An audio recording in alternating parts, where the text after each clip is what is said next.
तरीच जन्मा यावी दास विठोबाची व्हावी नाही तरी काय थोडी श्वान सुकरे बापुडी बेस कमी करा डबल दे जन्मल्याचे फळ अंगी लागो निधीमळ नाही तरी काय थोडी श्वान सुकरे बापुडी तुका म्हणे भले ज्यांच्या नावे मानवले नाही तरी काय थोडी श्वान सुकरे बापुडी विठ्ठल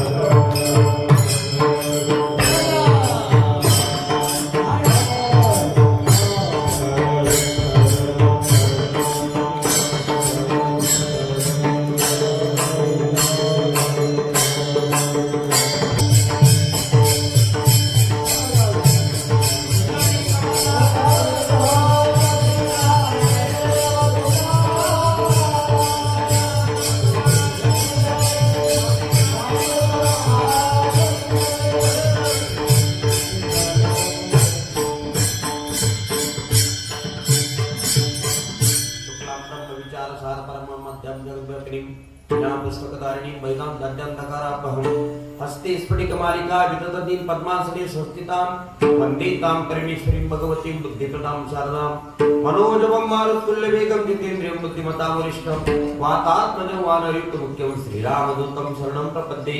हे कृष्ण करुणा सिंधु दीनबंधो जगत्पते गोपेश गोपिका कांतम राधाकांतम नमस्तुते।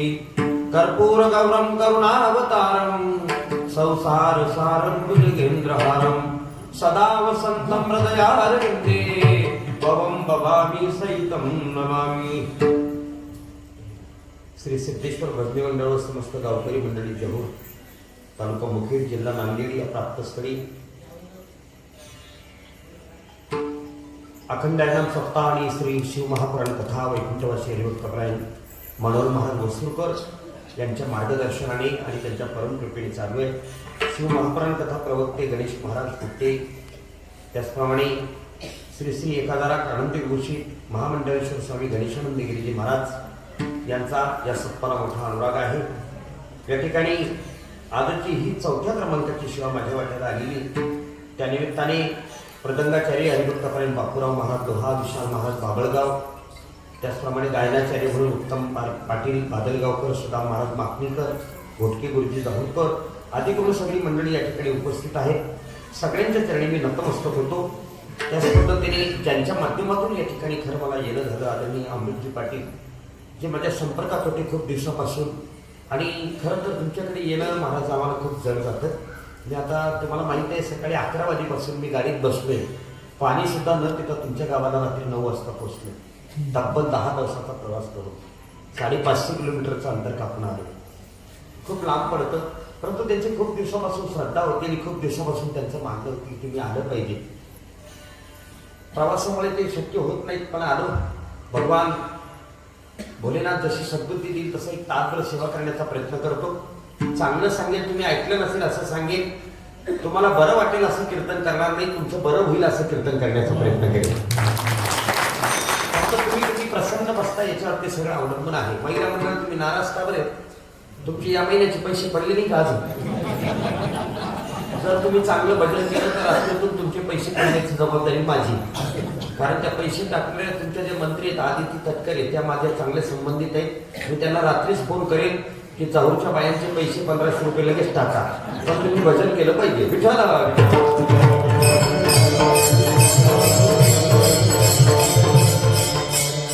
आनंदाने श्रवण करा, एक तासभर सेवा करतो। मला तुमच्या गावाला आल्यावर सगळ्यात महत्वाचं काय आवडलं असेल, सगळ्यात महत्वाचं काय आवडलं असेल तर मी महाराष्ट्रावर फिरतो महाराज। महाराष्ट्राच्या बाहेर पण माझी कीर्तनं झाली, तेलंगणाला झाली, त्यानंतर मध्य प्रदेशात झाली, गुजरातमध्ये झाली, आंध्रामध्ये झाली। मी परदेशात पण कीर्तनाला जाऊन आलो, नेपाळला पण कीर्तनाला जाऊन आलो, पण भगवान शंकराची अशी मूर्ती मला आजपर्यंत कुठेच बघायला मिळाली। मंदिरात गेल्यानंतर त्या मूर्तीचं जे वलय आहे ते तेजोवलय मला खूप भावलं, माझ्या अंतःकरणाला खूप प्रसन्न वाटलं। मी ऐकून होतो यांच्याकडून की मंदिर खूप सुंदर आहे, पण आज प्रत्यक्ष भगवान शंकराचा मला प्रसन्नतेने साक्षात्कार झाला एक प्रकारे, आणि खूप आनंद वाटला। खरं सांगू अमृत पाटील, मी 10 तासाचा प्रवास करून आलो, पण तुमच्या मूर्तीचं दर्शन घेतलं आणि माझा सगळ्या सिंहभागात निघून गेला। विठाला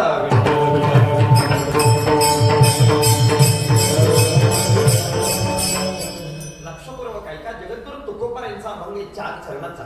प्रस्तुतच्या अभंगातून जगद्गुरु तुकोबार मानवी देहाची आचारसंहिता तुमच्या आमच्या समोर मांडतायत।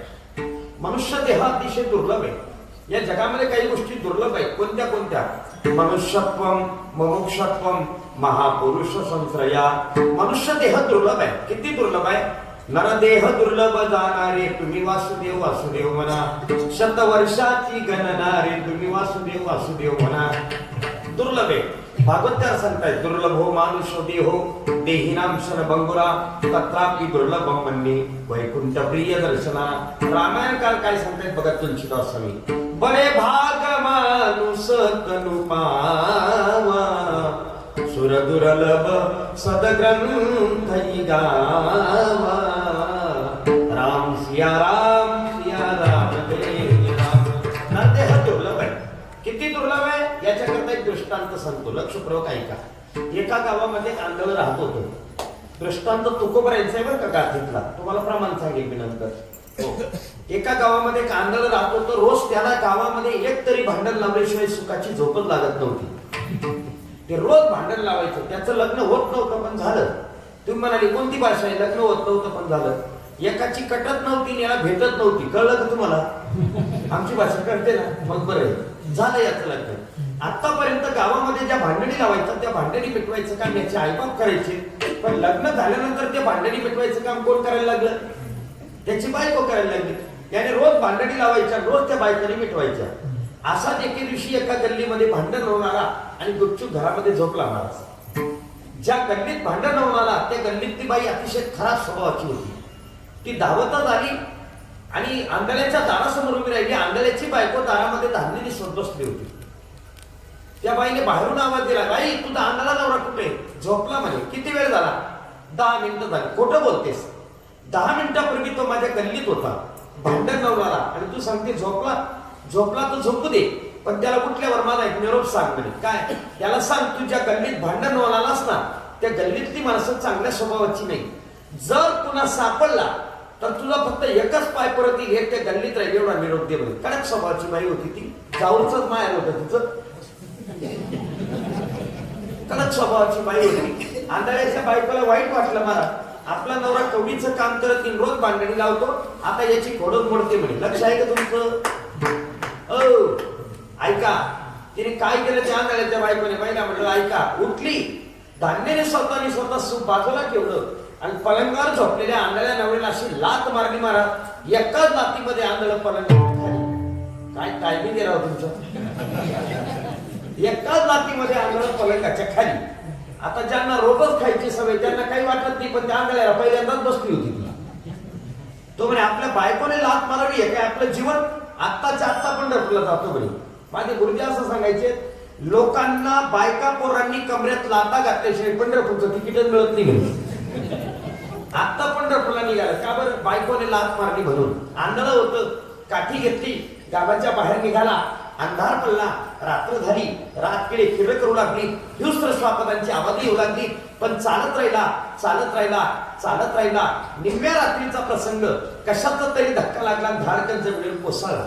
आपल्याला कशाचा धक्का लागला म्हणून पाहायला गेला तर तो हंडा होता आणि त्या हंड्यामध्ये सोनं होतं. मला सोनं, त्या आवाजावर ओळखलं हे सोने.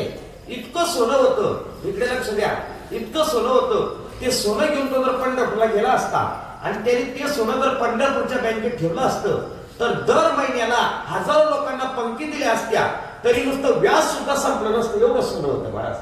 त्याने ते सोनं घेऊन पंढरपूरला जायला पाहिजे होतं असं माझं मत आहे. गेले तरी बघ तुमचं काय मत आहे? पंढरपूरला जायला पाहिजे होता आणि तुम्हाला सोन्याचा अंडा सापडला तर तुम्ही पंढरपूरला गेले असते. सल्ला द्यायला कंटाळाच करत नाही लोक अजिबात.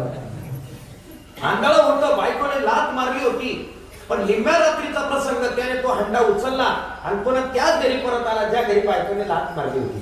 माझी गुरुजी संसाराची व्याख्या सांगायची मला. संसार म्हणजे काय? माणसाला पुन्हा पुन्हा लाता बसूनही माणूस पुन्हा पुन्हा जिथे डोकं घालतो त्याचं नाव संसार. त्याच घरात परत आला. बायको जेवण करून झोपून गेली होती. तिला माहिती होतं या आज जरी आला नाही तरी उद्या येणार म्हणजे येणार. जसं आमच्या बायांना माहिती राहतं ना, हे 7 दिवस कुठे का जाईना, पण काल्याचं कीर्तन झाल्यावर येणार म्हणजे आमचं सांगून राहिलो मी, तुमचं नाही. तुम्ही जनकाचे अवतार आहे. तुम्ही हे येणार म्हणजे येणार. ती बिंदात झोपली होती. रात्री 2 वाजेचा प्रसंग महाराज. या आंधळ्याने आपल्या बायकोला दारावर थाप मारून आवाज दिला, ऐ दार उघड. ती म्हणे तुम्ही पंढरपूरला गेले होते ना, तू दार तर उघड, मी काय आणलं ते पाय म्हणे. तिने दार उघडलं, ते चकाकणारच होतं पाहिलं महाराज.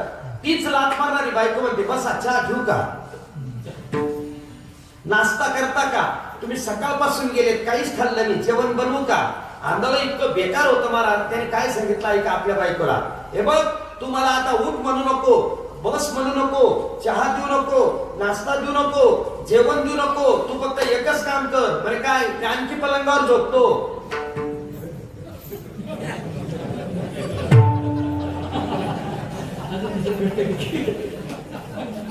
तो आणखी एक लात मार, मी आणखी जंगलात जातो, दुसरा अंडा घेऊन येतो म्हणे. जगद्गुरु तुकोबराय काय सांगतात ऐका. या मूर्ख आंधळ्याला याच्या बावळट बायकोने आता कितीतरी लाता मारल्या तरी दुसरा अंडा मिळणे जसं शक्य नाही तसं तुम्ही आपण किती जरी प्रयत्न केला तरी पुन्हा हा नरदेव मिळणे शक्य नाही महाराज. गोड प्रमाण दिलं महाराजांनी, गोड प्रमाण. आंधळ्याचे बाई दनाची चरणी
गोड वाजवता महाराज. तुम्ही ज्या गुरुजींकडे पखावत शिकले त्या गुरुजींना मी प्रणिपात करतो. विठ्ठल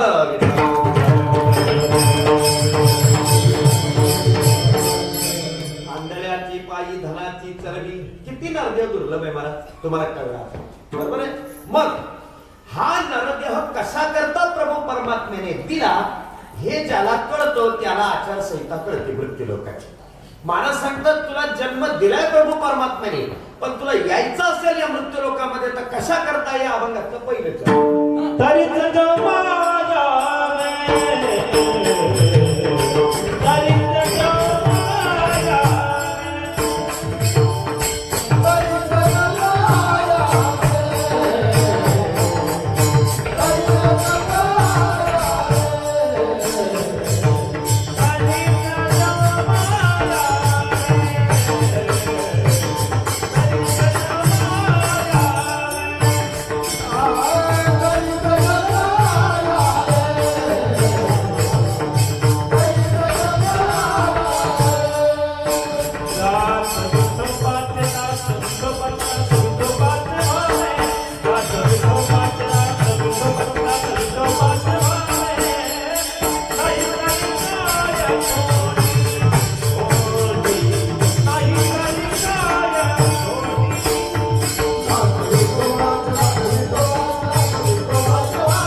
अभंगामध्ये अनुमान प्रमाण आलंय. जर आणि तर प्रमाणाचे 4 प्रकार आहेत. शब्द प्रमाण, प्रत्यक्ष प्रमाण, अनुमान प्रमाण आणि उपलब्धी.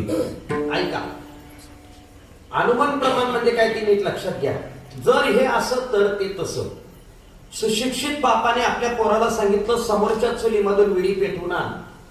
कोणी सांगितलं? कोणी सांगितलं? सुशिक्षित बापाने. समोरच्या चुलीमधून विडी पेटवून आण. त्या पोराने विचारलं बाबा चुलीमध्ये विस्तव असेल का? आहे.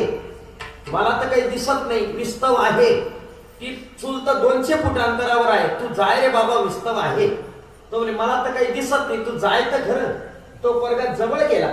त्याने पहिला विस्तव होता ती विडी पेटवली, आपल्या बापाकडे दिली आणि मग बापाला विचारलं बाबा इथून 200 फूट अंतरावर असणाऱ्या पलीकडे तोंड असून दुष्टोत्पत्तीस न पडणाऱ्या चुलीमध्ये विस्तव आहे, हे तुम्ही कसं ओळखलं? बापाने सांगितलं वेळा सोपं आहे. यत्र यत्र धूम्र तत्र तत्र वन्नी.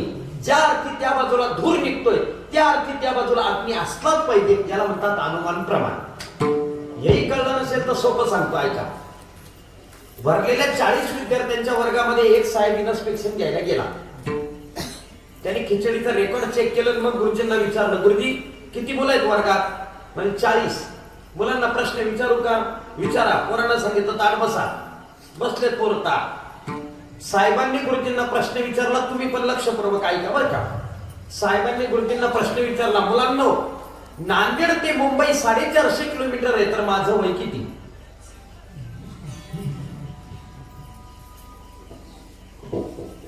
तुम्ही असे कावर बसले? अख्ख्या महाराष्ट्राचं कर्ज तुमच्या अंगावर आल्यासारखी. मुलांना सांगा, नांदेड ते मुंबई 450 किलोमीटर आहे, तर माझं वय किती? तुम्ही जसे शांत बसलेत ना, तसेच त्या वर्गातले पोरं पण शांत बसले. कोणीच बोलायला तयार नाही. साहेबांनी 10 मिनिटं वाट पाहिली. मग गुरुजीवर चिडले, गुरुजी काही वर्गामध्ये शिकवता का नाही तुम्ही? एकाही पोराला उत्तर येत नाही. श्रेणीतला वर्ग आहे, काहीच कामाचा वर्ग नाही. आपली बॅग उचलली, साहेब बाहेर निघणार. तेवढ्या शेवटच्या बेंचवर बसलेल्या एका आडांचोट गिराईकाने वरती बोट केला. आडांचोट गिराईक कळतं का तुम्हाला? कवनीची अक्कल नाही, पण एक दिवस शाळा बंद नाही. हे शेवटच्या बेंचवर बसलेले असतात. अख्खा वर्ग त्यांच्या ताब्यात असतो. महाराज कोणाला कुठून तिकीट द्यायचं, कोणाला कुठे पाडायचे तेच ठरवतात. अख्खा वर्ग ताब्यात. कवनीची अक्कल नाही, पण एक दिवस शाळा बंद नाही. आणि तो प्रत्येक वर्गात 2-2, 4-4 असतात. म्हणूनच तो मास्तर बी ठिकाणावर राहतो. त्या वर्गात बी ते होतं. त्याने वरती बोट केला. त्याने जसा वरती बोट केला तशी गुरुजी त्याच्या डोळ्यात आणायला लागले. कारण गुरुजीला त्याचा 7-12 उतारा माहिती होता. हे केव्हा तंबू उलटा करून दिल्याचा भरोसा नाही असेल. हो, गुरुजी डोळे ताणायला लागले. हे साहेबांच्या लक्षात आलं. साहेबांनी गुरुजींना विचारलं, का हो गुरुजी 40 मुलांमध्ये एकच मुलगा उत्तर देतो, तरी तुम्ही डोळे ताणताय का बरं? गुरुजी मनातल्या मनात म्हणतात, साहेब त्याचं उत्तर नका ऐकू तुम्ही. त्याने असे बरेच साहेब रवाना करून दिले. माझ्यासारखे 4 मास्तर मरून गेले, तरी तो अजून 7वी सोडत नाही. शांत बसा गुरुजी, देऊ दे त्याला उत्तर. उभा रे बाळ्या, काय नाव आहे तुझं? म्हणजे दगड्या. नाव सुद्धा नीट सांगत नाही. प्रश्न कळला, नवीन सांगा साहेब. नांदेड ते मुंबई 450 किलोमीटर, तर माझं वय किती? साहेब तुमचं वय 44 वर्ष. योगायोग साहेबाचं वय बरोबर 44 वर्ष निघालं. मी योगायोग म्हटलं, मला बरोबर निघालं. इतका आनंद झाला त्या साहेबांना. वा वा वा, काय हुशार आहे दगड्या. उत्तर कसं मिळवलं? तो म्हणजे साहेब उत्तर मिळालं ना, रिकामी उपाधी कशाला करता तुम्ही? कसं मिळवलं, काय मिळवलं, तुम्हाला काय गेलं ते नाही? आणि नाही, तू कोणती कसोटी वापरली ते सांग. भूमितीशास्त्रामध्ये कसोटी आहे. बाकोबा कसोटी, कोबाको कसोटी, कोको को कसोटी, बाबा बा कसोटी, बाजू बाजू बाजू, कोण कोण कोण, बाजू कोण बाजू, कोण बाजू कोण.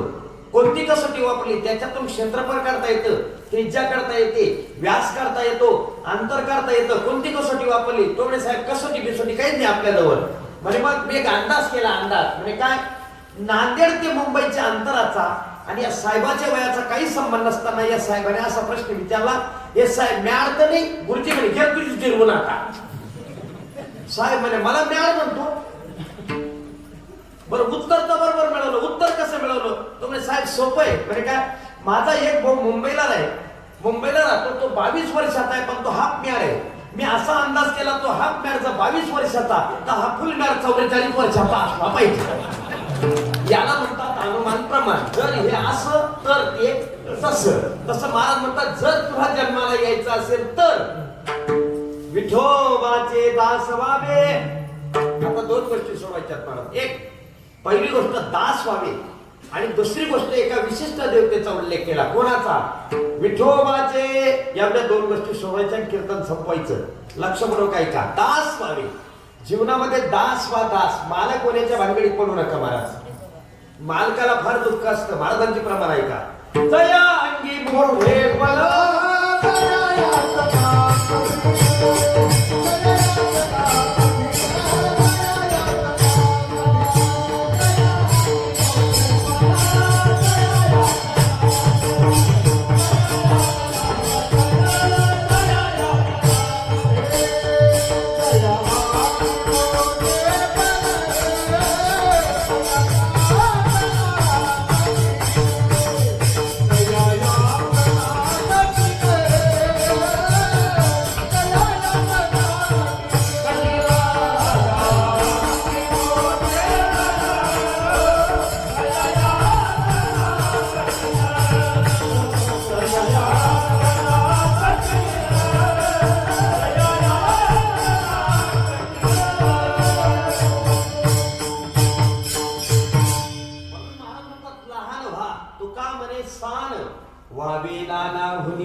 का देवा मुंगी साखरेचा रवा.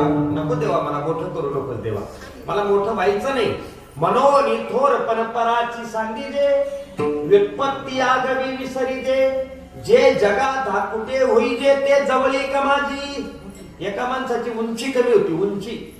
लोक त्याला बुटका म्हणायचे, तू बुटका आहे, तू बुटका आहे, तू बुटका आहे.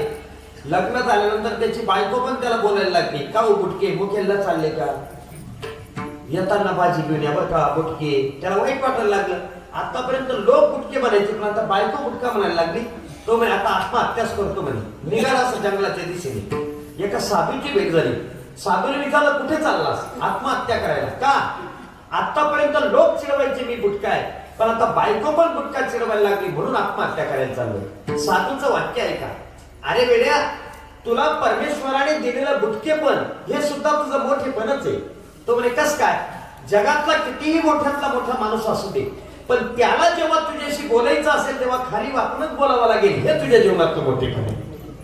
जीवनाकडे पाहण्याचा दृष्टिकोन सकारात्मक असू देत महाराज. बस जीवनात लहान व्हा.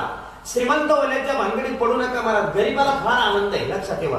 मला लहानपणी एक कविता होती शाळेत जाताना. राजा सजी महाली सौख्य कधी मिळाली, ती सर्व प्राप्त झाली या बंगल्यात माझ्या. या झोपडीत माझ्या. संत तुकडोजी महाराजांची कविता होती महाराज. ऐका काय सुदैव. पाहो निसौख्य माझे देवेंद्र तो ही लाजे. देवेंद्र म्हणजे फडणवीस साहेब नाही बरं का. इंद्र इंद्र.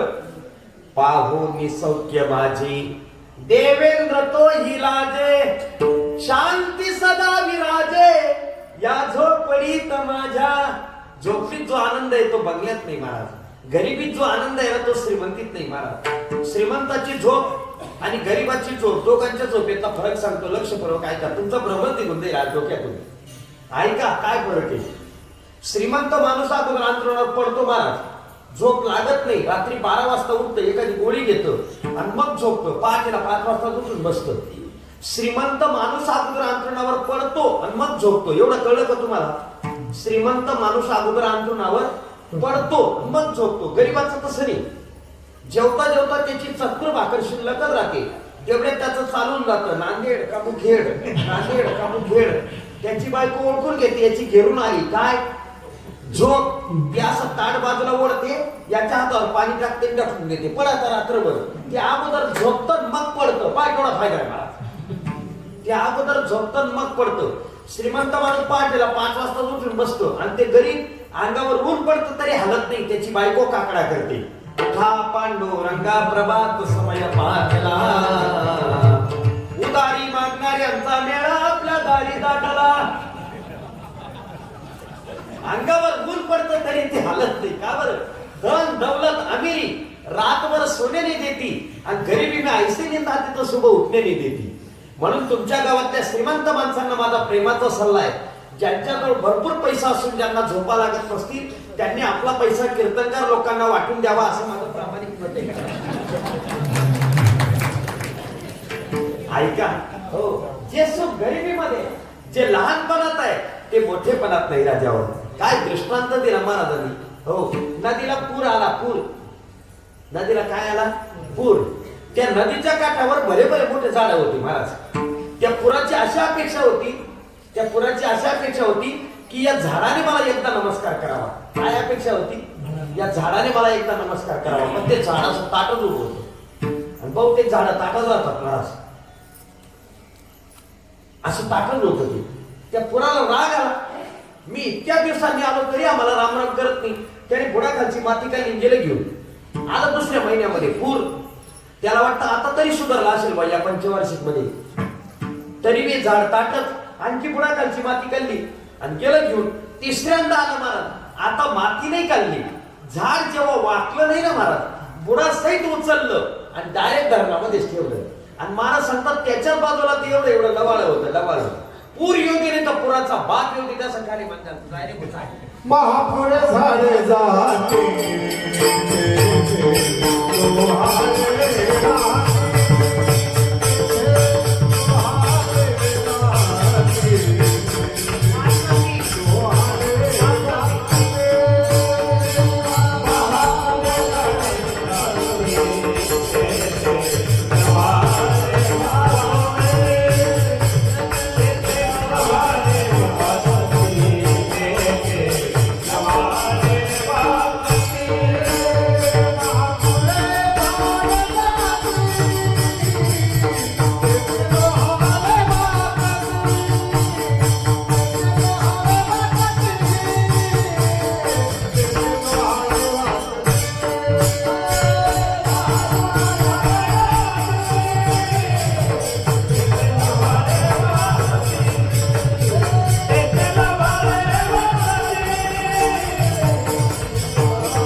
तेथे लववाळे वाचते. महापुरामध्ये झाडाच्या झाडं वाहून गेलेत महाराज, पण लववाळ वाचलं का? वाचलं म्हणून वाचलं महाराज.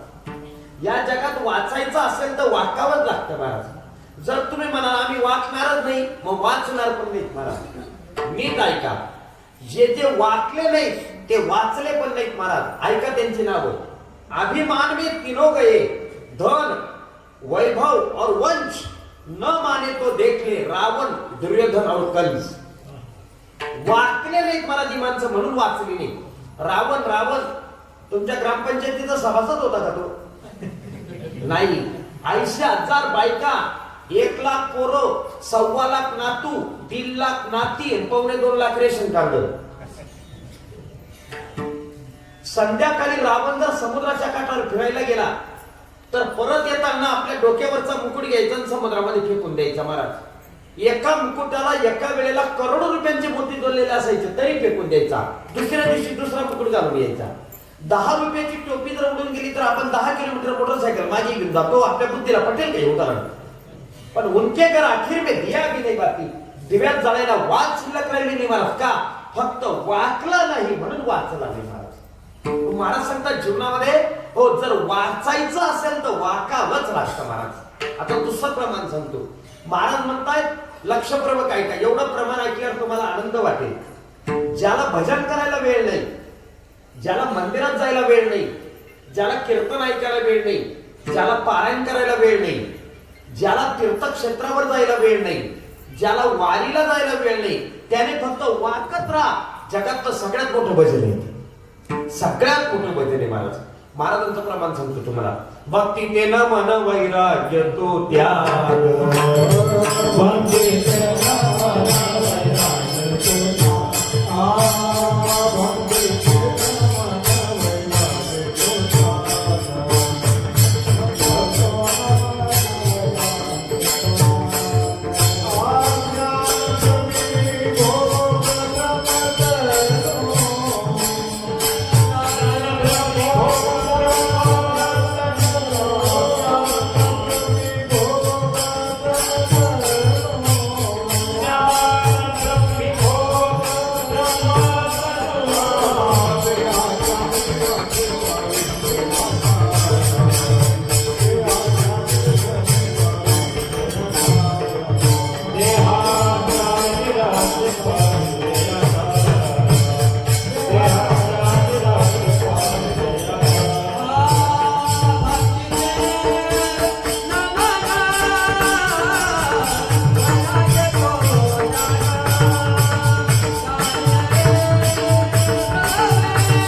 रामाचं मंदिर प्रत्येक गावाला असेलच असं नाही, पण हनुमंताचं मंदिर नाही असं गावच नाही महाराज. का? ही संस्कृती दासाची पूजक आहे, मालकाची नाही महाराज. नीट लक्षपूर्वक आहे का? दास जगद्गुरु तुकोबारे सांगतात तुमची दासीचा दास करून ठेवा आणि आशीर्वाद द्यावा हकीमत. तेव्हा मला दास करतात. मला जीवनामध्ये दास व्हायचे. आता इथपर्यंत आलो का आपण? दास व्हायचं, पण कोणाचा दास व्हायचं हा महत्वाचा प्रश्न आहे. कारण कलियुगामध्ये लोक कोणाचा दास होतील याच्याकरता 2 प्रमाण सांगतो मी तुम्हाला. ज्ञानोबांनी एक प्रमाण दिलं ज्ञानेश्वरीमध्ये. चित्त आराधी श्रेयेचे, जो श्रेयेचे नि छंदेनाचे, माकड गारुडियाचे दैसे होय. लोक कलियुगामध्ये बायकोचा दास होतील असं ज्ञानेश्वर महाराजांनी ज्ञानेश्वरीमध्ये लिहून ठेवले महाराज. जय देवी जय देवी जय देवी बायको, तुझे जे सांगशील ते ते मी ऐको. जय देवी जय देवी. माझे भाऊबंद तुझे नोकर चाकर, तुझे भाऊबंद माझे देव ईश्वर. काय कान पडून ऐकून राहिले बा ते. त्यांना वाटतं ही आरती का भागवतामध्ये आहे का काय? ज्यांना पूर्ण आरती पाहिजे असेल त्याने कीर्तन झालं माझ्याकडून लिहून घ्या. एक माणूस रोज सकाळी उठायचा, हिटरचं बटन दाबायचा, बादली भरायचा, बाथरूम मध्ये ठेवायचा आणि मग बायकोला सांगायचा उठ ना पाणी काढलं ना, उठ ना पाणी काढलं ना. मग ती बिचारी उठायची. बिचारी तो ब्रश काढायची, त्या ब्रशला ते पांढरा पांढरा लावायची, काय म्हणतात त्याला ते? पेस्ट. पेस्ट, बरोबर आहे. नुकताच तागावर सोडलेला बैल कसा फेसाचे गोंडे फेकतो, तसे फेसाचे गोंडे फेकायचे, मग आंघोळीला जायची. तोपर्यंत चहा काय कोण ठेवायचा? आंघोळ करून आली का चहा प्यायची, कपडे बदलायला गेली का तोपर्यंत कांदे कापून ठेवायचा. कांदे कशाला कापतात? चांगली तयारी आहे तुमची, वा वा वा. पोळ्यांना बरोबर. तुम्ही तरी काय करा, रोजच आहे तुमचं ते. हा पोहे कांदे कापून ठेवायचा मला. तो सगळी कामं तो करायचा. तिच्याकडे फक्त एकच काम होतं, काय? खाई लेवा आणि लोई लेवा. कळली का आमची भाषा तुम्हाला? खाई लेवा आणि लोई लेवा, बस एवढंच काम होतं तिच्याकडे. सगळे काम तो करायचा. पण त्याच्या आयुष्यामध्ये एक दिवस असा चांगला उजाडला महाराज, ती बायकोच लवकर उठली. तिनेच हिटरचं बटन दाबलं, तिनेच पाणी ठेवलं, याला आंघोळीला दिलं, तिने चहा केला, याला चहा पाजला, तिनेच नाश्ता केला, याला नाश्ता दिला. ती स्वयंपाकाला लागली, याच्याकडून राहत नाही. रोजची सवय ना. हातीला म्हणे, का ग मी रोज स्वयंपाक करतो, तू आज का बरं करून राहिली? ती म्हणे, आज बैल पोळा आहे ना म्हणे, बैल पोळा. मग पोळ्याच्या दिवशी बैल काम करतात का? एक दिवस आराम राहतो भाऊ त्यांना. माणसाच्या आयुष्यामध्ये लोक बायकोचा दास होतील असं तुकोबारांना ज्ञात होतं. म्हणून तुकोबारा एका विशिष्ट देवतेचा उल्लेख करतात. कोणत्या? विठोबाचे दास व्हावे. आता विठोबाचेच का व्हावे ते सांगतो, ऐका. विठोबाचेच का व्हावे? बैया माझा पंढरी राव,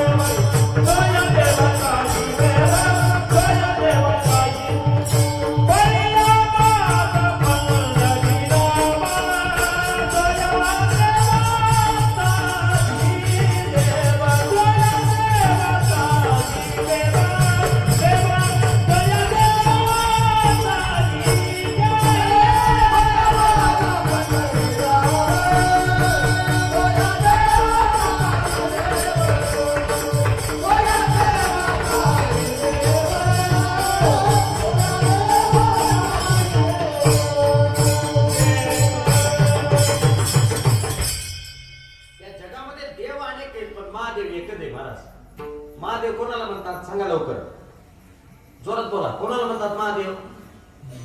शंकराला नका म्हणू, भगवान शंकराला म्हणा. तुमच्या ग्रामपंचायतीचा मेंबर आहे का तो? भगवान शंकर. जगामध्ये देव अनेक आहेत, पण महादेव फक्त भगवान शंकरालाच म्हणतात. भगवान शंकरालाच महादेव का म्हणतात ते ऐका आता.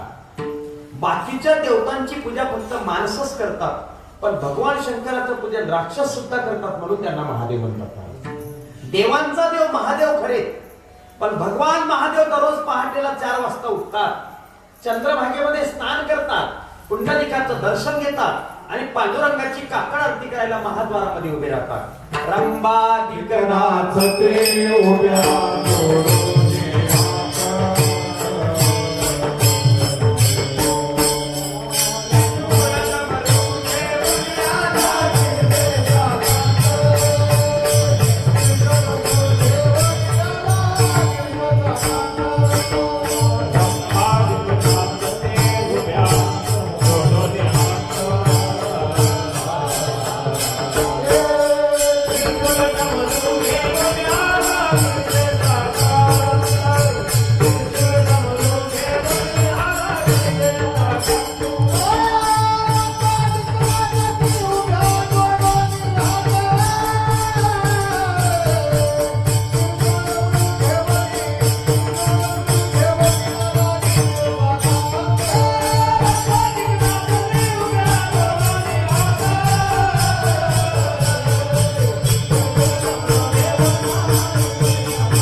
त्रैलोक्याचा प्रजापिता देवांचा देव महादेव जर भगवान पांडुरंगाचं भजन करत असेल तर आपण कोणाचं करावं?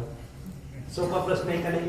ऐका, मोरपंतांचे कार्य सांगतो तुम्हाला. ऐकता ऐकता पाठ होईल तुमची, इतकी गोड आहे. पडे खालती जे नभातून पाणी, जसे सागरातेच जाते मिळवणी. नमस्कार कोणाही देवास केला तरी अंती तो पोचतो विठोबाला. तुम्ही कोणत्याही देवतेला नमस्कार करा, तो माझ्या पांडुरंगालाच येऊन मिळतो महाराज. त्याला पांडुरंग असं म्हणतात महाराज. हो, भगवान श्रीकृष्ण द्वापर युगामध्ये गायी चारायला जायचे. त्यांचा रंग सावळा होता. गायींच्या खोराची माती उठायची, ती त्यांच्या चेहऱ्यावर बसायची. तो सावळा रंग पांडुरंगासारखा झाला. त्याचं नामाविधान पुढे पांडुरंग असं झालं.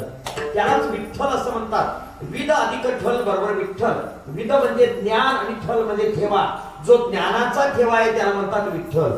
तोच विठोबा. वीट अधिक हुबा, 28 युगापासून विटेवर असा हुबा तो विठोबा. त्यालाच पंढरीनाथ असं म्हणतात. पंढरी नावाची नगरी आहे, तिचा नाथ म्हणजे मालक, त्याला म्हणतात पंढरीनाथ. ऐका, ज्यांना हृदयविकार असेल, ज्यांचे ब्लॉकेज झालेले असतील, होणार असतील, काढायचे असतील, ज्यांचे औषधं चालू असतील, त्यांच्याकरता एक उपाय सांगतो, लक्षपूर्वक ऐका. सकाळी लवकर पहाटेला उठायचं. हो, पद्मासन घालता आलं तर घालायचं, नाही घालता आलं तरी चालेल. मांडी वाळून बसायचं. आपले दोन्ही हात समोर घ्यायचे. माझ्या टाळीकडे लक्ष द्या. विठ्ठल विठ्ठल विठ्ठल विठ्ठल विठ्ठल विठ्ठल विठ्ठल 40 वेळेला वाजवायचं. किती वेळेला? 40 वेळेला. तुमच्या हृदयातले ब्लॉकेज कमी होतात महाराज. That's research of doctor Aniruddha धर्माधिकारीना असेल. विठ्ठल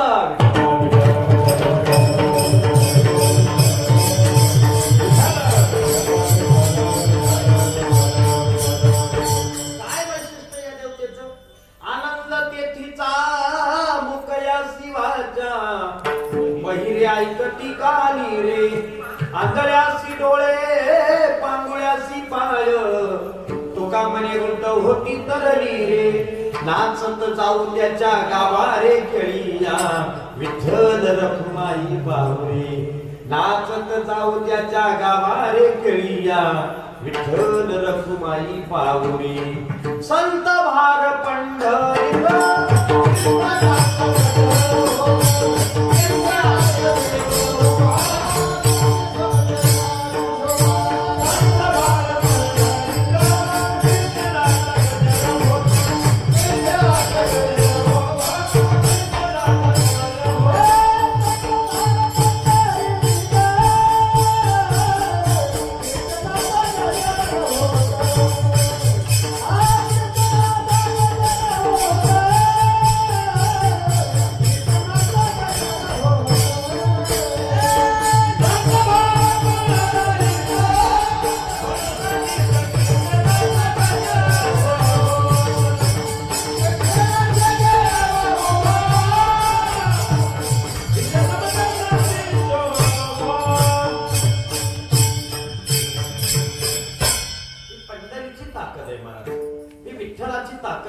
म्हणून त्याचा दास व्हा.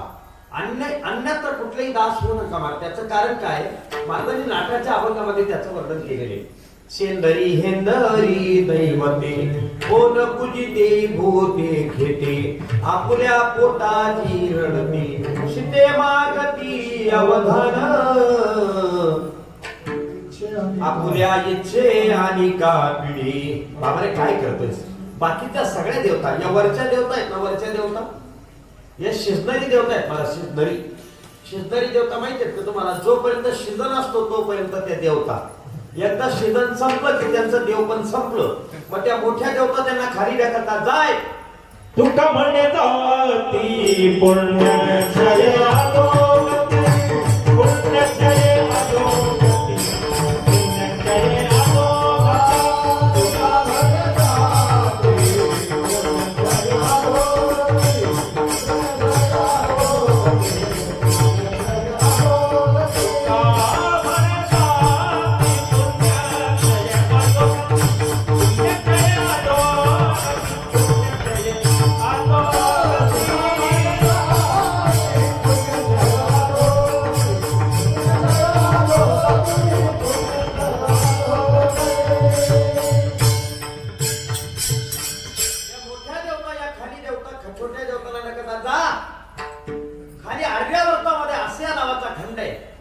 आशिया खंडामध्ये भारत नावाचा एक देश आहे. त्या भारतामध्ये महाराष्ट्र नावाचा एक प्रांत आहे. त्या महाराष्ट्र प्रांतामध्ये नांदेड नावाचा एक जिल्हा आहे. त्या नांदेड जिल्ह्यामध्ये मुखेड नावाचा एक तालुका आहे. त्या मुखेड तालुक्यामध्ये जाऊर नावाचं एक गाव आहे, तिथे महाशिवरात्रीचा महोत्सव चालू आहे. तिथे जा, कीर्तन ऐक, पुण्य कमव, मग वरती ये. ही कीर्तनातली ताकद, ही कीर्तनातली ताकद. मग लक्षात ठेवा तुम्ही, आपण सहजगत्या हे उपभोगतो, त्यांना ते मिळत नाही महाराज. म्हणून त्यांना शिजणारी देवता म्हणतात. आपल्याकडे पण एक शिजणारी देवता आहे, पण नवरदेव तो बी देवच आहे, पण किती दिवस, किती दिवस, बोला बोला, किती दिवस, 2च दिवस फक्त, बस. काय त्याचा थाट राहतो मला त्या नवरदेवता. त्याला शर्ट घालता येत नाही का, तरी शर्ट घालायला एक माणूस असतो, त्याला सुट्ट्या घालायला एक माणूस, बटणं लावायला एक माणूस, फेटा बांधायला एक माणूस, मुंडास बांधायला एक बाई, टिकली लावायला एक बाई, पावडर लावायला एक बाई, जुने कपडे सांभाळायला एक बाई, जुन्या कपड्यातून पैसे काढून घरी घेऊन जायला एक बाई. साधा थाट असतो का नवरदेवचा? सांगा बरं तुम्हाला किती दिवस, 2 दिवस. मग या पुण्याची पावटी सरे, सगळ्यांची इंद्रपणाची उटी उतरे आणि येऊ लागती माघारी मृत्यूलोका. मायका, सरपंचाचं आमदार होणं चांगलं असतं महाराज, पण आमदाराचं सरपंच होणं चांगलं नसतं बरं का. ही अधोगती आहे भाऊ, ती अधोगती. वरची जाऊन देवता होणं हे ठीक आहे, पण वरत्या देवतांनी पुन्हा खाली ढकललं हे फार वाईट असतं महाराज, फार वाईट. माणूस खालून वरती गेला पाहिजे, वरून नाही खाली आला पाहिजे. ऐका, आता एक सिद्धांत सांगतो महाराज. तुम्हाला जर डोंगरावर चढायचं असेल तर तुम्ही छाती काढून चढता का खाली मान घालून चढता? खरं सांगा, जोरात बोला सगळे. खाली मान घालून चढतो का नाही? आपण डोंगरावर चढायचं असेल अशी खाली मान घालतो, वर चढतो. आणि जर उतरायचं असेल तर छाती काढून उतरतो महाराज, असं समोर पातळ उतरतो. काय सिद्धांत दिला महाराज? हो, जर माणूस खाली वाकला तर समजायचं वर चालला, आणि जर छाती काढून चालायला लागला की समजायचं आता तळाला चालला. असं लक्षात ठेवा, सिद्धांत आहे महाराज. जीवनामध्ये वाकत राजा हो आणि विठोबाचे दास होत राहा. जीवनामध्ये त्याशिवाय तुम्हाला पर्याय नाही. जीवनामध्ये भजन हे सर्वश्रेष्ठ साधन, लक्षात ठेवा. पण त्याला जसं करता येईल त्याने ते तसं करावं. कामामध्ये काम, काही मनाला मना, जाईल भवश्रम सुख होईल दुःखाची. शेतकऱ्याने शेती करायची, देवाचं नाव घ्यायचं. व्यापाराने व्यापार करायचा, देवाचं नाव घ्यायचं. नोकरदाराने नोकरी करायची, देवाचं नाव घ्यायचं. स्त्रियांना तर फार सोपं आहे महाराज. स्वयंपाक करता करता देवाचं नाव घ्यायचं. भाकरी करता का तुम्ही? भाकरी नाही, तुम्ही करता का भाकरी? मग तुमच्याकडे नांदेड जिल्ह्यामध्ये माणसं भाकरी करतात का? माझं ते काही बोलतच नाही, तर मग काय चालू मी आता? बोला ना, बोला ना. घरामध्ये 7-7 कोटी माणसाला बोलू देत नाही तुम्ही, आणि इथे एवढ्या कसं शांत झाल्या? भाकरी करता का तुम्ही? भाकरी भाकरी करता का? भाकरी. बर, काटो काय तुमच्या घरी? काटो स्टीलचा असता का पितळाचं? त्याला काटो तर माहिती नाही अजून.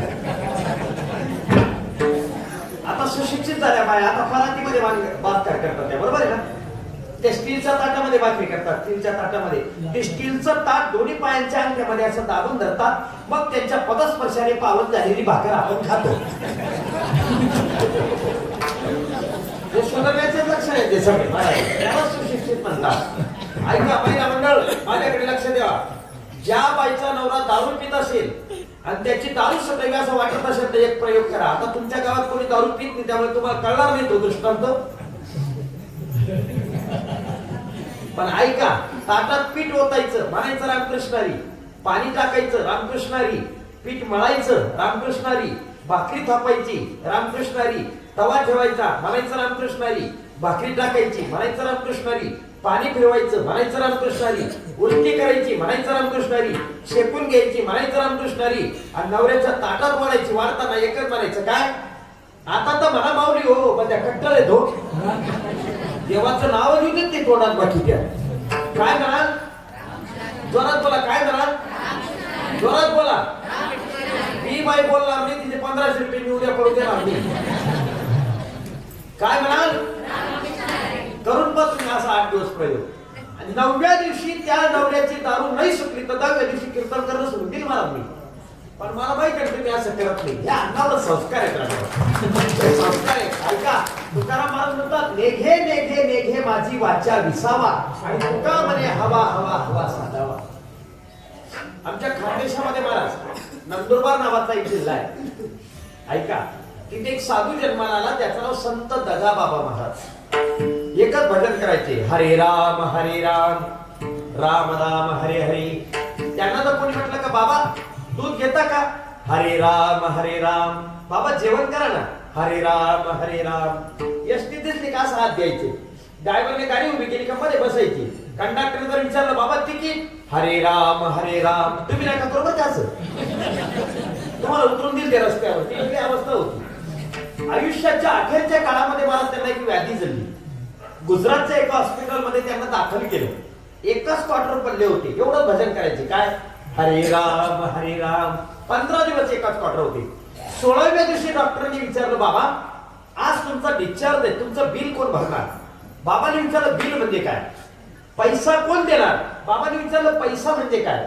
माझे गुरुजी सांगायचे मला त्या साधूने त्याच्या उभ्या आयुष्यात पैशाला हातच लावला नव्हता. काय जीवन असेल मला, उभ्या आयुष्यात पैशाला हात लावला नाही. डॉक्टरांनी विचारलं बाबा तुम्हाला पैसा म्हणजे काय माहित नाही. नाही मला नाही माहिती पैसा म्हणजे काय. माझ्या स्टाफने तुमची शुश्रूषा केली आहे 15 दिवस, त्याचा मोबदला म्हणून तुम्हाला मला धन द्यायचंय. धन का धन आहे ना माझ्याकडे, ते कुठे आहे. पलंगाच्या खाली कमांडर होईल, त्या कमांडर बघा म्हटले.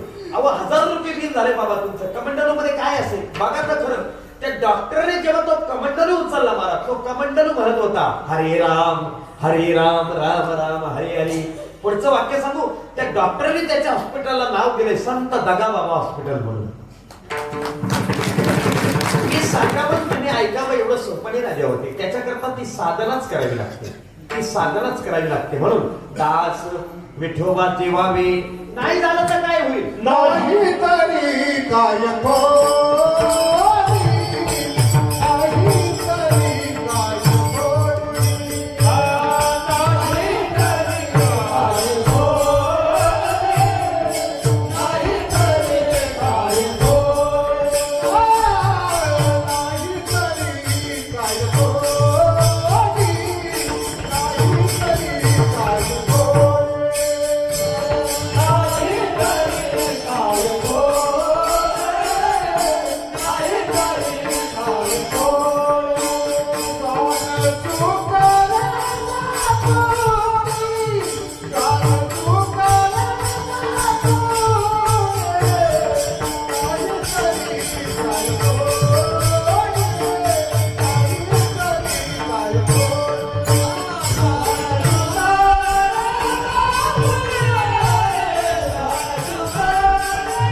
तरी काय बाबांनी ती वारकरी चाल म्हटली ना म्हणून वाजवली.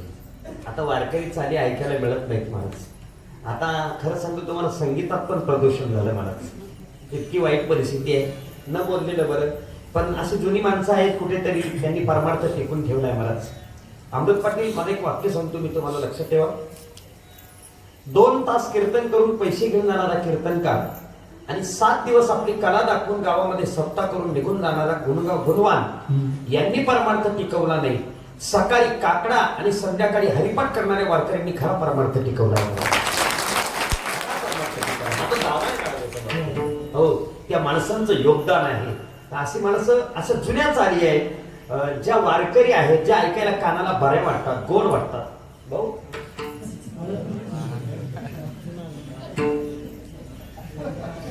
थोड्या खरं येत बसला तुम्ही, आता बंदच करणार होते.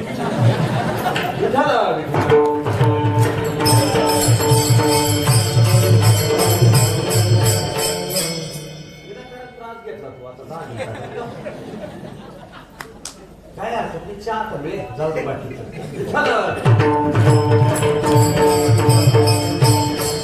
नाही तरी काय थोडी श्वान सुकरे बापुडी. ऐका मला, तुम्ही गाथेचा खूप अभ्यास केला जवळ. मला MA च्या 2ऱ्या वर्षाला गाथा अभ्यासाला होती. नीट लक्षात ठेवा तुम्ही, भजन न करणाऱ्या माणसांना उपमा देताना तुकोबाने दोन प्राण्यांची निवड करतात, एक कुत्रा आणि डुक्कर. श्वान म्हणजे कुत्रा आणि सुकर म्हणजे डुक्कर. मला एक कळत नाही, ऐका. काय झालं? काय झालं बाबा? काय झालं?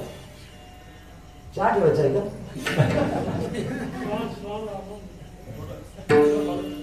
आवाज वाढवायचा आहे सर.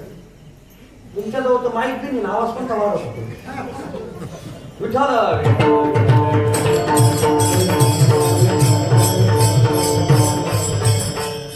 दुसऱ्या चरणाचा अर्थ सांगतो महाराज. मृत्यू लोकांमध्ये जन्माला येऊन मनुष्य देह धारण करून भजन करत नसेल तर त्याच्यापेक्षा कुत्री डुकरी बरी, असा त्याचा अर्थ आहे बरं का. मग मी असा विचार करतो, भजन न करणाऱ्या माणसांना उपमा देण्यासाठी महाराजांनी दोनच प्राणी का निवडले, कुत्रा आणि डुक्कर? बाकीचे पण प्राणी होते ना, वाघ होता, सिंह होता, कोल्हा होता, लांडगा होता, नाही काही तर डायनासोर होता. पण का बरं हे दोन प्राणी निवडले? त्याचं कारण असं महाराज, हे दोघंच्या दोघं प्राणी प्रामाणिक आहेत महाराज, प्रामाणिक आहेत. कुत्रा प्रामाणिक प्राणी. इंडोनेशियामध्ये सुनामी भूकंप झाला समुद्रात. त्या सुनामी भूकंपामध्ये इंडोनेशियन सरकारला एक कुत्रा सापडला. त्या कुत्र्याची किंमत भारतीय चलनामध्ये 13 लाख रुपये. एक कुत्रा. तुम्ही म्हणाल आमचं मी कुत्रा देईन, ते मी कुत्रा देणे, मोठा फरक आहे. किती फरक आहे तो ऐका. भूकंप होण्याच्या आधी त्या कुत्र्याने 7व्या मजल्यावर जाऊन आपल्या विधवा मालकिनीचा पदर धरला, तिला ओढत ओढत तळमजल्याच्या बाहेर आणलं. ती विधवा मालकीन जशी तळमजल्याच्या बाहेर आली तसा तो बंगला पत्त्यासारखा कोसळून गेला, म्हणून त्याची 13 लाख किंमत. आपले कुत्रे रात्रभर झोपतात आणि दिवसभर भुकतात. आपले तो कुत्रे बरे महाराज. हो, पण ऐका, मरून जातो पण आपल्या मालकाची सेवा सोडत नाही, म्हणून तो प्रामाणिक आहे. तसा डुक्कर पण प्रामाणिक प्राणी आहे महाराज. एक बच्चा वाघिन का तो सारे गाव को धाक आणि 10 बच्चे डुकरीन के तो पुरा गाव साफ. गाव साफ करावं डुकरांनीच. नाही कळलं तुम्हाला अजून? गाव साफ करावं डुकरांनीच. गाव साफ करावं डुकरांनीच. त्यांना पेन्शन नाही, त्यांना अनुदान नाही, त्यांना पगार नाही. ग्रामपंचायतीच्या ओट्यावर बसून सकाळी उठल्यापासून संध्याकाळपर्यंत आपल्या जिभेच्या खराट्याने अख्खं गाव झाडून टाकतात महाराज. डुकर डुकर. आणि एक सांगू का तुम्हाला महाराज, जर गाव स्वच्छ राहावं असं वाटत असेल तर 2-4 डुकरं गावात पाहिजेत महाराज, पाहिजेच. त्याच्याशिवाय प्रगतीच होत नाही महाराज. आणि याच्या पुढे सांगू का, एक वाक्य सांगतो महाराज. हो, सत्ता सुद्धा चांगला करायचा असेल तर असे 2-4 माणसं पाहिजे सत्तामध्ये महाराज, त्याशिवाय आपण सत्ता नाही चांगला करू शकत महाराज. लक्षात ठेवा. का? एक वाक्य सांगतो महाराज. या जगात पापी लोक आहेत म्हणून पुण्यवान लोकांना किंमत आहे. या जगात अन्याय करणारी लोक आहेत म्हणून न्यायालयाला किंमत आहे महाराज. या जगामध्ये भ्रष्ट लोक आहेत म्हणून स्वच्छ लोकांना किंमत आहे महाराज. आणि या जगामध्ये अपारमार्थिक लोक आहेत म्हणून कीर्तनाला किंमत आहे महाराज. विठाला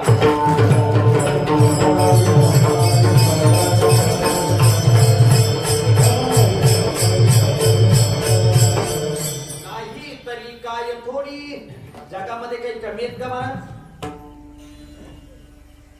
घरी दुपारी 2 वाजेचा प्रसंग झोपलेलो होतो महाराज आणि डुक्कर ओरडण्याचा आवाज आला. माझी झोप मोडली, मी बाहेर आलो. त्या डुक्कर पकडणाऱ्याने एक छोटस डुकराचं पिलू पकडलं होतं. त्याला म्हटलं सोड. तो म्हटले सोडणार नाही महाराज. अरे सोड. ते जीव आकांताने जीव काढताय, ते इतकं आवाज करताय, सोड त्याला सोड. तो म्हटले महाराज सोडणार नाही. त्याची किंमत 5000 रुपये. मी विचार करायला लागलो, एवढं डुकराचं पिल्लू, त्याची किंमत 5000. डुक्कर 5000ला विकला जातो महाराज. डुक्कर 5000ला विकलं जातं. आणि आमच्या या नालायक अवलादी हो इलेक्शनच्या आदल्या दिवशी 1000 रुपये विकल्या जातात. हो, डुकरांची किंमत जास्त आहे मला. डुकरांची साधी गोष्ट नाही राजा. हो, साधी गोष्ट नाही. श्वान सुकरे बापुडी. बापुडी या शब्दाचा अर्थ बरा आहे. हो, खरंच चांगली आहेत मला ती. का? आता दुसरं सांगतो. कुत्रा त्याच्या वाट्याला आलेलं काम करतो, मालकाची सेवा. डुक्कर त्याच्या वाट्याला आलेलं काम करतो, गावाची स्वच्छता. पण मनुष्य मात्र त्याच्या वाट्याला आलेलं काम करत नाही. कोणतं काम होतं याच्या वाट्याला? हा ज्या वेळेला आईच्या उदरामध्ये पडला होता त्यावेळेला याने देवाला एक विनंती केली होती, देवा मला या आईच्या उदरातून बाहेर काढ. एक वेळ कारी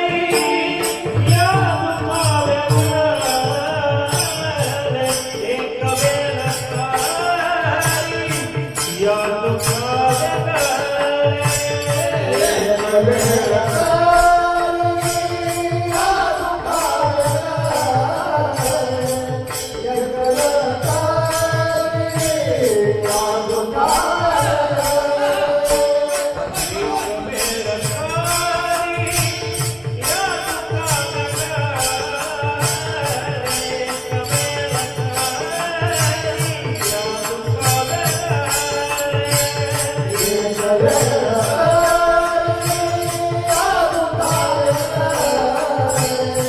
या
देवा तुम्हाला आईच्या उदरातून एकदा बाहेर काढ, मग मी काय करेल?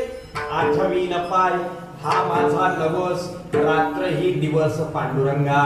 पण हा भजन विसरला आणि संसार करून राहिला म्हणून दुःख आहे. याला शास्त्राच्या भाषेमध्ये प्रयोजन असं म्हणतात. मला प्रयोजनाचे दोन प्रकार आहेत, एक परमप्रयोजन आणि दुसरं अवांतर प्रयोजन. अर्थ ऐका, ज्याच्याशिवाय धकतच नाही त्याला म्हणतात परमप्रयोजन, आणि ज्याच्याशिवाय धकून जातं त्याला म्हणतात अवांतर प्रयोजन. व्यवहार ऐका, लग्नामध्ये मंडप असताच पाहिजे असं काही नाही. तीर्थक्षेत्रावरती लग्न होतात तिथे कुठे मंडप असतं. समजा आता इथे लग्न करायचं ठरवलं, इथे मंडप लागेल का? काही गरज नाही. आता तुम्ही सगळ्यांनी जोरात बोला, लग्नामध्ये मंडप असता नसला तरी चालतो म्हणा ना सगळेजण. तुमच्या सगळ्यांची जेवण झालेत का? पण फराळ वगैरे केलं ना तुम्ही? मग बरे. लग्नामध्ये मंडप असता नसला तरी, अरे राजावर जोरात बोला ना. लग्नामध्ये मंडप असता नसला तरी, लग्नामध्ये वरडी कमी असले तरी, लग्नामध्ये बँड बाजा असता नसला तरी, लग्नामध्ये एखादं मिष्टान्न कमी असलं तरी, लग्नामध्ये नवरदेव नवरी असले नसले तरी, नाही चालणार पुढेपर्यंत. जरा नाही चालणार. का नाही चालणार? ऐका आता, अर्धा पडदा सब छोड़ दे, बिन पडदे की बात, दुल्हन को दुल्हा मिले तो फीकी पडी बारात. जीवन सर्वांग सुंदर आहे मला, पण भजन करत असेल तर शून्य किंमत आहे. शून्य. ऐका, सांगतो तुम्हासी भदारे विठ्ठला, नाही तरी गेला जन्म वाया. काही किंमत नाही राजा, काहीच किंमत नाही. एक माणूस म्हणजे महाराज आमच्या घरी सगळं आहे, फक्त वाघिणीचं दूधच नाही. मग माझ्या लक्षात आलं, वाघिणीचं दूध नाही म्हणजेच भजन नाही. तर भजन करणं म्हणजे वाघिणीचं दूध काढून आणणंच आहे महाराज. एवढं सोपं नाही करत. भक्ती ते कठीण, सुळावरीला पोळी निवड येतो बळी देवाची. वाघिणीचं दूध काढणं सोपी गोष्ट आहे का? वाघिणीचं दूध काढायला दोन गोष्टी लागतात. पहिली गोष्ट अंगामध्ये ताकद पाहिजे, आणि दुसरी गोष्ट ते दूध झेलण्यासाठी सोन्याचं पात्र पाहिजे. वाघिणीचं दूध अन्य धातूच्या पात्रामध्ये छिद्र पडून निघून जातं, मला राहत नाही. जर तुमचा माझ्यावर भरोसा नसेल तर काढून पहा तुम्ही. वाघिणीचं दूध काढणं म्हणजे बकरीचं दूध काढणं नाही का? गेला तंगडीमध्ये तंगडी धरली 2-4 दारा पिळून घेऊ असं. काही काही लोकांचा दिवस बोलून ते चालू असतो, ठोक बकरी ठेवच्या, ठोक बकरी ठेवच्या. एवढं सोपं आहे का ते? नाही.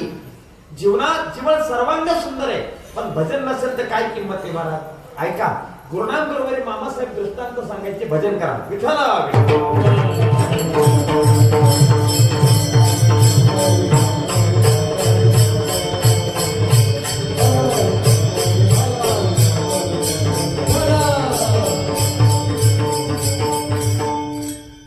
डॉक्टर, वकील आणि इंजिनियर तिघांच्या तिघ माणसं हुशार आहेत, बरोबर आहे?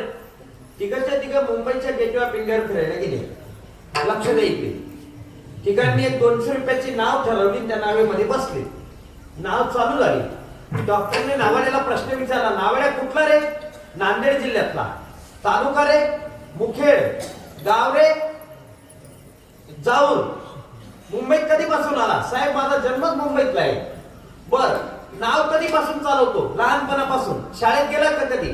नाही साहेब. अरे अरे अरे, डॉक्टर काय म्हटलं ते ऐका. का रे नावाड्या, नाव चालवता चालवता तुझं डोकं दुखायला लागलं तर कोणती गोळी घ्यावी कळते तुला? नाही साहेब. पोट दुखायला लागल्यावर कोणतं औषध घ्यावं कळतं तुला?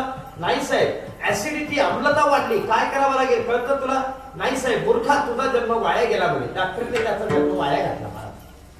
मग वकिलाने विचारलं, का रे नावाड्या, तुझी नाव समोरच्या नावेला धडकली. त्याने कोर्टात केस दाखल केली. वकिलासमोर कसं बोलावं, न्यायाधीशासमोर कसं उभं राहावं, पोलिसांना आपली बाजू कशी समजून सांगावी, काही कळतं तुला? तो म्हणे शाळेतच गेलो नाही तर काय कळेल साहेब. मूर्खा, तुझा जन्म वाया गेला म्हणे. वकिलाने पण जन्म वाया घातला. राहिला कोण? इंजिनियर. इंजिनियर म्हणे, का रे नावाड्या, तुला वाटलं भविष्यामध्ये आपल्याला समुद्रातच एखादा बंगला बांधायचा आहे तर पाया किती फूट खोल घालावा लागेल, कोणत्या प्रकारचं सिमेंट वापरावं लागेल, कोणत्या प्रकारचं स्टील वापरावं लागेल, कोणत्या प्रकारचं वॉटरप्रूफ फर्निचर वापरावं लागेल, काही ज्ञान आहे? तो म्हणजे साहेब शाळेतच गेलो नाही तर काय ज्ञान राहील. मूर्खा, तुझा जन्म वाया गेला म्हणजे. तिघांनी त्याचा जन्म वाया घातला आणि नाव समुद्राच्या मध्यावर आली. सोसाट्याचा वारा सुटला, बिगुलं वाजायला लागली. खलाशांना सूचना मिळाल्या, आपल्या नावा परत घ्या, वादळ धडकण्याची शक्यता आहे, आपल्या नावा परत घ्या. डॉक्टर, वकील, इंजिनियर तिघांना प्रश्न विचारला नावाड्याने, साहेब तुम्हाला पोहता येतं का? ते म्हणे, आम्हाला कोणालाच पोहता येत नाही. माझा जन्म जेव्हा वाया जाईल तेव्हा जाईल, पण तुमचा तिघांचा आकाश गेला म्हटलं. बाकीची सगळी ज्ञान होती, पण पोहण्याचं ज्ञान नाही म्हणून जसा जन्म वाया, तसं जीवन सर्वांग सुंदर असेल, पण भगवंताचं भजन करत असेल तर जन्म वाया. नाही तरी काय थोडी श्वान सुकरी बापुडी. पण जन्माला आल्याचं साध्य काय?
मला सांगता जन्माला आल्याचं माणसाने एक फळ कमवलं पाहिजे. कुठलं?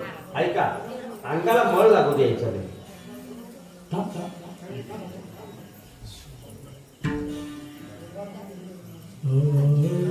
आवडू का? हार घालायचा मला सांगा, मग बंद करतो. विठाला, विठाला.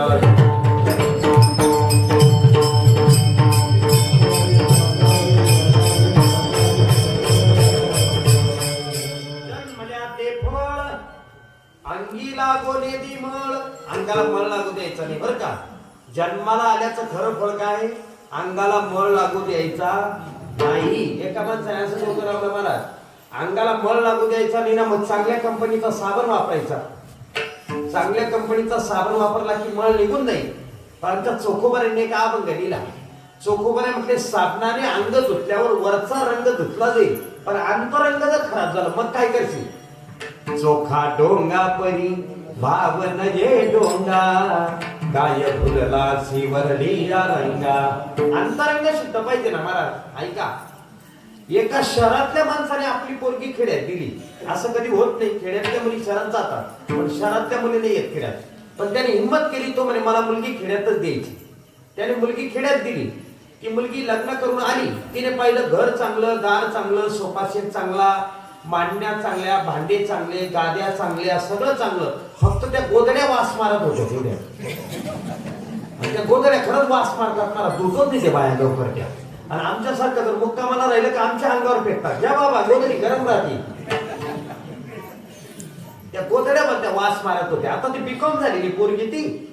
तिने काय केलं, त्या सगळ्या गोदड्या तिने काढल्यात महाराज. एक चांगल्या कंपनीची पावडर मागवली, त्या गरम पाण्यामध्ये भिजवल्या, त्या गडी माणसाच्या डोक्यावर दिल्या आणि त्याला सांगितलं चाल माझ्या बरोबर गोदड्या धुवायला जाऊ म्हणे आपण.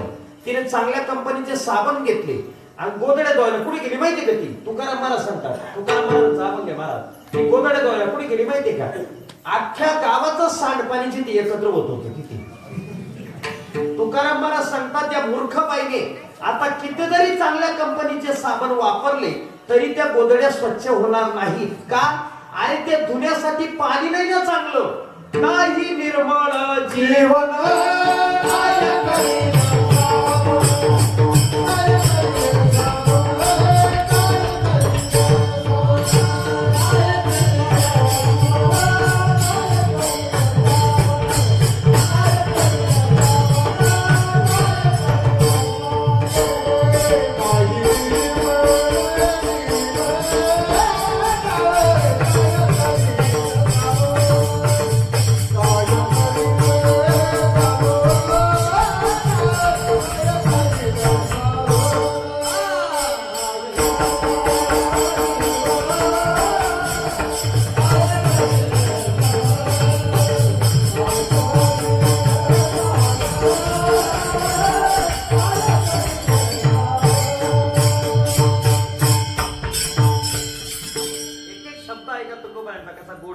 नाही निर्मळ जीवन. जीवन म्हणजे पाणी.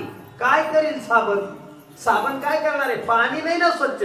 तसं भजन करतो पण अंतरंग शुद्ध नाही ना, काय करशील? दृष्टांत सांगतो ऐका. एकनाथी भागवतात काय मला, आमच्या भागामध्ये चैत्र महिन्यामध्ये स्त्रिया रात्री पाण्यामध्ये मटकी भिजत घालतात. मटकी तुमच्याकडे मटकीच म्हणतात का त्याला? मटकी आहे का पण तुमच्याकडे? आहे ना. तुम्ही सगळे इकडच्याच आहेत का अमेरिकेचे आहेत सगळे? मटकी माहितीये का तुम्हाला? मटकी, हा, त्याला कोंब फुटतात पहा. त्या रात्री पाण्यामध्ये भिजत घालतात आणि सकाळी उठल्यावर त्या पाण्यातून बाहेर काढतात. त्याच्यातले जवळजवळ 99% मटकूक फुललेले असतात, उमललेले असतात. त्यांच्यातला परिपक्वपणा नष्ट झालेला असतो. पण काही काही बहादर असे भारी असतात मला, रात्रभर पाण्यामध्ये राहतात पण पाण्याचा धक्का लागू देत नाही. ते तुमच्याकडे काय म्हणतात त्याला? कुच्चर. कुच्चर बरोबर. हे जुने माणसं एवढ्या करता लक्षात कीर्तनामध्ये. काय म्हणतात त्याला? कुच्चर. रात्रभर पाण्यामध्ये राहतो पण पाण्याचा धक्का लागू देत नाही. कुच्चरच्या कुच्चरच. तसे काही काही माणसं आयुष्यभर परमार्थ करतात. त्या पोरी माळ गळ्यात घालतात, नांदेड ते परभणी गंध लावतात आणि दुसऱ्याच्या बांधाला बैल चालतात. कुच्चरच्या कुच्चरच. ऐका ओवी, ऐका आता मला. शुद्ध भावे विरजे भक्ती ते जी दांभिक दान निश्चिती अपक्वचिरा हे प्राप्ती जेवी काकर जात मुगाची. काय गोड होई दिली महाराजांनी. आयुष्य सर्वांग सुंदर राजे आपण अंतकरण शुद्ध करून परमार्थ कर. शुद्ध ज्याचा भाव झाला देव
शुद्ध ज्याचा भाव झाला दुरी नाही देव त्याला. महाराज सांगतात अंतकरणातलं पावित्र्य भगवत भक्तीला कारण आहे. लक्षात ठेवा. तुम्ही परमार्थ किती काळ करता याला म्हणतो म्हणे. तुम्ही किती प्रेमाने करता त्याला खूप म्हणतोय महाराज. प्रेमाविन भजन नाकाविन मोती अर्थाविन पोथी वाचूनी काय काही उपयोग नाही महाराज. जीवन सर्वांग सुंदर असेल तर त्याच्याकरता त्या गोष्टी कराव्याच लागतात. जीवन जगण्याचं हेच भलं आहे. अभंगातलं शेवटचं शब्द तुका म्हणे भले तुका म्हणे भले भले तुका म्हणे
सांगतो मी. त्याचं नाव आहे वाल्या कोळी.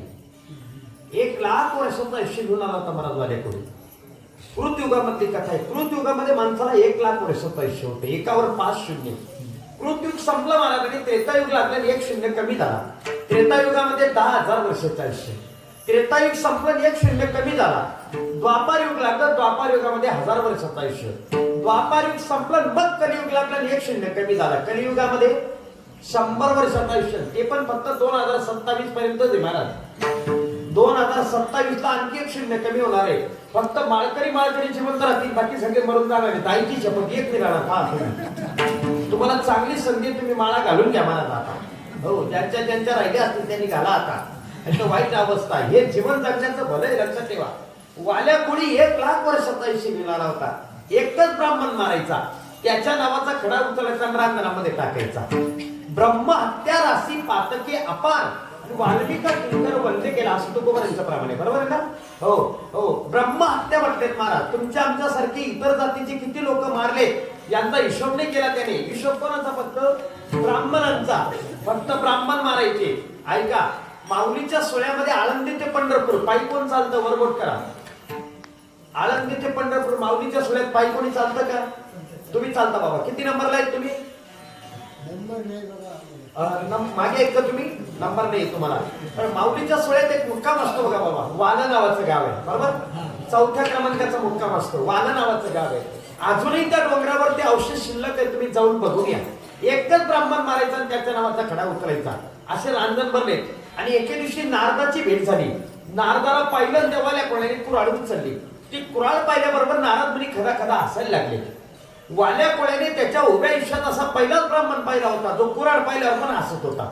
आतापर्यंत जेवढे ब्राह्मण पाहिले, कुऱ्हाड पाहिले का रडायचे असते, पण हा बंडखोर ब्राह्मण होता. वाल्या कोळी म्हटलं, मी तुला मारेल. नारद मुनी म्हणे, तू काय मारशील? 3 पाठ. 3 पाठ कोणाला? वाल्या कोळ्याला. साधी गोष्ट आहे. वाल्या कोळ्याला त्याच्या वार्डात जाऊन 3 पाठ म्हणणं साधी गोष्ट आहे. वाल्या कोळ्याला त्याच्या वार्डात जाऊन 3 पाठ म्हणणं म्हणजे बिहार मध्ये मनसेची सभा घेणं, अशी गंमत येईल. आणि आम्हा हरीचाच असा काही भय नाही त्या लोकी, तुला कोण घाबरतं? आणि मग वाल्या कोणी पिता महाराज. नारद म्हणे, आता आपली वेळ आहे. वाल्याला विचारलं, वेड्या, एवढं पाप करतो, त्या पापात तुझे बायका परत सहभागी होतील का? का बरं करणार? का बरं होणार नाही? जा घरी विचारायला. गेलं घरी विचारायला. त्याची बायको मडक्यांची उतरण खालीवर करत होती. एकावर एक मडक्या ठेवलेल्या असतात ना, ती उतरण खालीवर करत होती. ती उतरण खालीवर करण्यामध्ये तिच्या पोटाला विंचू चावला होता. विंचू. विंचू कोणाला चावलाय? वरबोट करा. विंचू. विंचू. बाबा, कसा आनंद असतो तो, कसा आनंद असतो तो. भाऊच्या यात्रेत सुद्धा मिळत नाही असा आनंद. धनान गोम मारत होती ती. आणि त्या गर्दीमध्ये अव्वाल्या कोणी गेला आणि आपल्या बायकोला काय म्हणतो, ऐका, मी एवढं पाप करतो, त्या पापात सहभागी होशील का? तिने उत्तर दिलं, मालक, माझ्या पोटाला 1 तासापासून विंचू चावलाय. ते विंचवाच्या ज्या वेदना होत आहेत, त्या वेदना वाटून घेता का? तो म्हणे, वेदना नाही वाटता येणार. मग पाप कसं वाटता येईल? तू केलेलं तू भोग. मी तुझ्या घरात आली नाही, तू मला आणलेलं आहे. माझं पोट भरण्याकरता तू पाप करतोस की पुण्य, याच्याशी मला घेणं देणं नाही. फक्त माझं पोट भरतं एवढंच करतो. झाम उतरली मला वाल्या कोणाची झाम. ज्या बाईचा नवरा दारू पित असेल आणि त्यांची दारू उतरावी असं वाटत असेल तर एक प्रयोग करायचा. तो दारू पिऊन आला का हात वरती करायचा, अंगठा मध्ये घालायचा, 4 बोटांची बुक्की वाळायची आणि त्याच्या नाकावर मारायची. माझं नाव सांगायचं नाही. तुमच्या हिमतीवर प्रयोग करणे. 1 दिवसाची नाही, 4 दिवसाची उतरते. तशी जामच उतरली वाल्याची. धावत आला. पुढे काय गोड आहे महाराज, ऐका, इतकं गोड आहे सूत्र. आला, नारदाचे पाय धरले. नारदा, मी आता काय करू? नारदाने सांगितलं, अजूनही वेळ गेलेली नाही, काळजी करू नको. एकच मंत्र दिला, राम. राम शब्द कसा तयार झाला ऐका. राम म्हटल्यावर तोंड उघडतं आणि म म्हटल्यावर बंद होतं. त्याला शास्त्राच्या भाषेमध्ये कंठस्थ आणि ओष्ठव्य अशा 2 ध्वनी दिलेल्या आहेत. रा कंठातून निघाला आणि म मोठाला ओठ मिळाला. बघा, बरोबर आहे? म्हणजे रा कंठस्थ ध्वनी आहे आणि म ओष्ठव्य ध्वनी आहे. रा म्हटल्यावर तोंड का उघडतं? आपल्या अंतःकरणातली सगळी पापं बाहेर चालली जातात आणि ती बाहेर गेलेली पातकं पुन्हा आत घेऊन येत म्हणून नो ऍडमिशन विदाउट परमिशन मका रस्त मातवर ते तोंड बंद केलं जातं. ऐका श्लोक. रकारोच्चार मातेन बहिर्निर्याती पातकम आणि पुनःप्रवेश भावेच मकारस्तु नातवर. अशा पद्धतीने त्या राम नामाचा महिमा कोळी याची कीर्ती वाननी गहन केले. रामायण रामा आधी तुका म्हणे भले ज्यांच्या नावे मानवले. विठोबा.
मध्ये 20 रुपयाचा हार घेऊन आला होता तो. विठ्ठल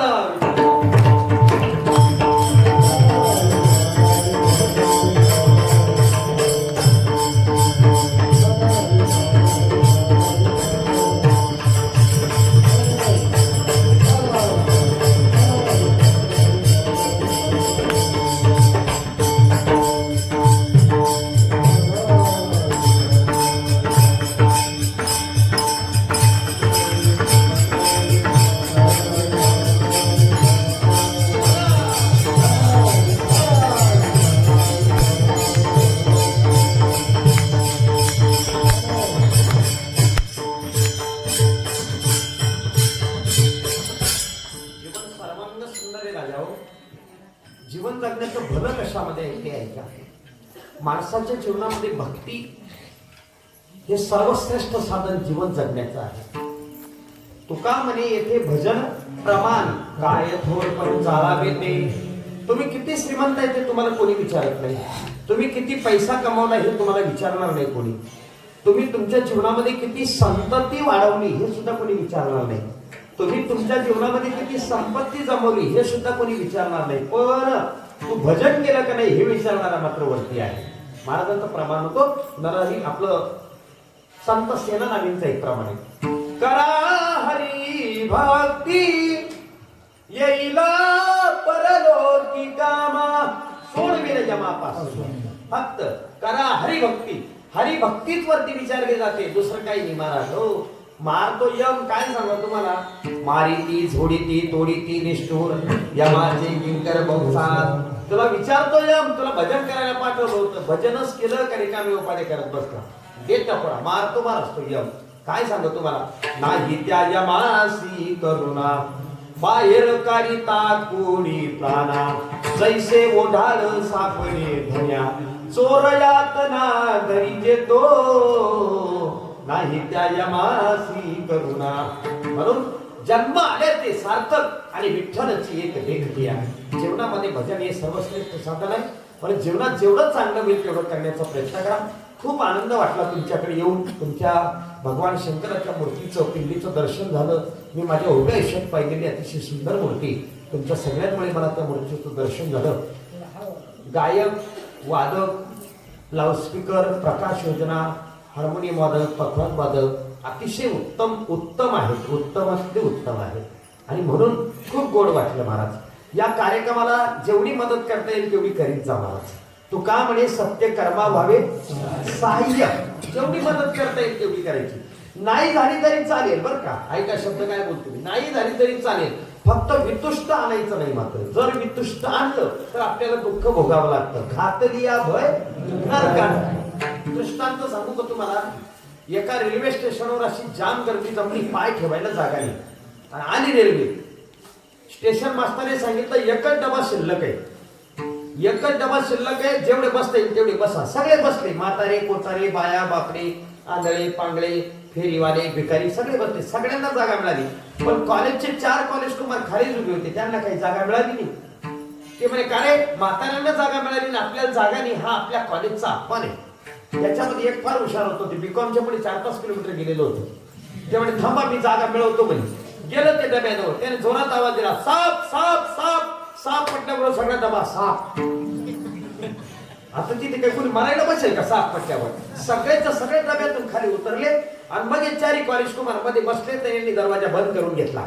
एकमेकाच्या हातावर टाळी द्यायची. घे मिळवली का नाही जागा. याला म्हणतात डोकं, याला म्हणतात बुद्धी. घे टाळी, फुकट बिकॉम झालो का. 10 मिनिटं झाले तरी गाडी जात नव्हती. एकाने हळूच खिडकीवरती केली, बाहेर एक म्हातारा उभा होता. त्याला विचारलं बाबा 10 मिनिटं झाले गाडी का बरं जात नाही. बाबा म्हणे गाडी गेली आणि हा डबा याच्यामध्ये साप होता त्याच्यामुळे याला इथे टाकून गेले म्हणे. औरत को शक्कर खिलाने से अगर शक्कर मिलती है तो औरत को चक्कर खिलाने से ही मिलेगा, चक्कर ही मिळते. जीवनामध्ये चांगलं कराल तर चांगलंच होईल आणि वाईट कराल तर वाईटच होईल महाराज. पण जीवनामध्ये या कार्यक्रमाला खूप आनंद वाटला. भगवान प्रभू परमात्मा भगवान शंकर तुम्हा सगळ्यांच्या अंतःकरणामध्ये अशीच भगवत भक्ती प्रफुल्लित करू एवढीच अपेक्षा करतो आणि माझ्या शब्दांना पूर्ण विराम देतो. एकदा दोन्ही हात वरती करा सगळ्यांनी, सगळ्यांनी करा, महिला मंडळींनी. नम शिवाय ओम नम शिवाय हर हर भोले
हा